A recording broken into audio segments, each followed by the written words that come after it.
Minister of Tourism for Egypt, with a young population.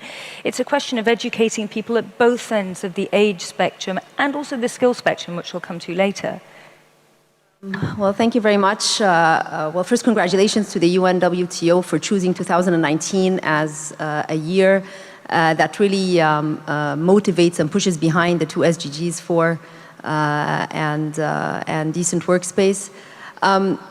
As you mentioned, regions do have demographic differences. The Middle East is one where the youth are plenty, and it's very important to actually use that energy in a productive way. Technology actually provides a venue through which people can become involved and included.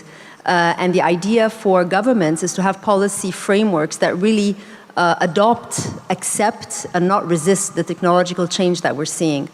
In Egypt, we launched the Egypt Tourism Reform Program. This was in November 2018. Like other countries in the world, we want to strengthen our competitiveness in tourism and be in line with international standards. When you think about competitiveness, in tourism, it has 2 key components: the hardware, which has to do with the infrastructure, hotels, roads, restaurants, etc. And then there's the software, which are the people. And that's why the overarching objective in our program is that each Egyptian household have at least 1 person working in tourism. Technology enables that. Today, with the use of big data, governments are able to identify how travelers think about destinations, what do they look into, what are they expecting, and therefore, when you are designing your tourism policy, when you are designing your educational modules, you are better informed so that whatever you offer to the youth to be part of, or to those who want to join the workforce in tourism, you're actually creating an opportunity rather than taking technology as a threat. So I think there's a lot of work on the shoulders of governments, but also partnering with the private sector.